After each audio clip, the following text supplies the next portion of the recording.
Hey kids, this story is about Joseph and how he made his brothers angry at him so that they sold him as a slave into Egypt.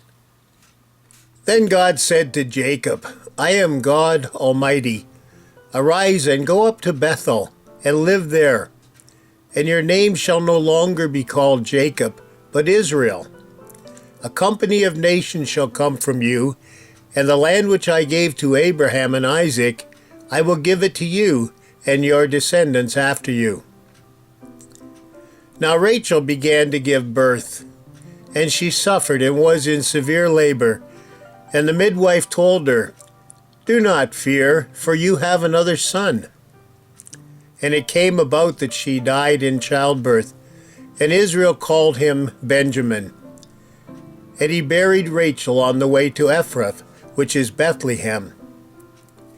Now Jacob's father, Isaac, was 180 years old, and he breathed his last, and he died an old man, and his sons, Esau and Jacob, buried him. So Jacob lived in the land where his father had lived, in the land of Canaan. Now Israel loved Joseph more than all his other sons, because he was the son of his old age, and he made him a coat of many colors. And when Joseph was 17 years old, he was pasturing the flock with his brothers, and Joseph brought back a bad report about them to his fathers. So his brothers saw that their father loved him more than them, and they hated Joseph, and could not speak to him on friendly terms. And to make things worse, Joseph had a dream, and he told it to his brothers, and he said to them, Please listen to this dream which I had.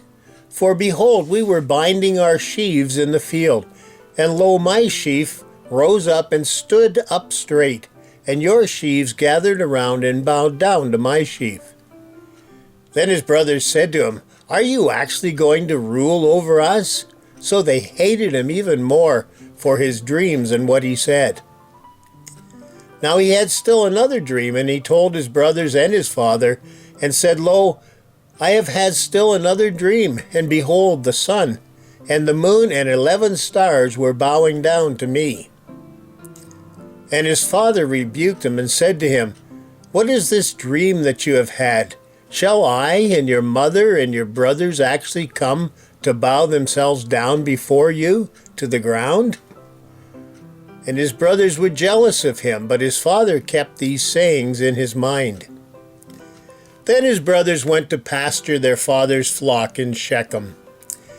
And Israel said to Joseph, Your brothers are pasturing the flock in Shechem. Come, and I will send you to them to see about their welfare. So he said, I will go. So he sent him from the valley of Hebron, and he came to Shechem. And a man found him, and behold, he was wandering in the field. And the man asked him, What are you looking for? So he said, I am looking for my brothers. Please tell me where they are pasturing the flock. Then the man said, They have moved from here, and I heard them say, Let us go to Dothan. So Joseph went after his brothers and found them at Dothan. When they saw him from a distance, and before he came close to them, they plotted against him to put him to death. And they said to one another, Here comes that dreamer. Now then, come and let us kill him and throw him into one of the pits, and we will say, A wild beast devoured him. Then let us see what will become of his dreams. But Reuben heard this and rescued him out of their hands and said, Let us not take his life. Shed no blood. Throw him into this pit that is in the wilderness, and do not lay hands on him. Reuben did this because he wanted to rescue him out of their hands to restore him to his father. So it came about when Joseph reached his brothers that they took off his coat of many colors. And they took him and they threw him into the pit.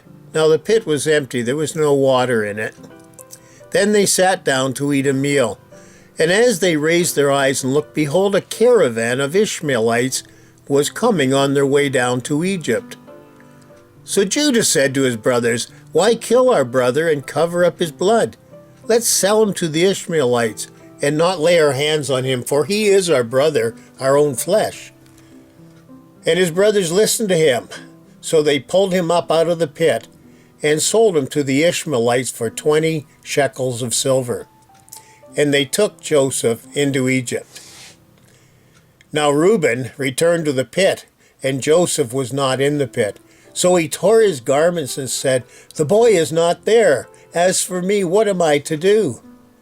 So they took Joseph's coat and killed a male goat and dipped it in the blood and brought it to the father and said, "We found this. Please examine it to see whether it is your son's coat or not."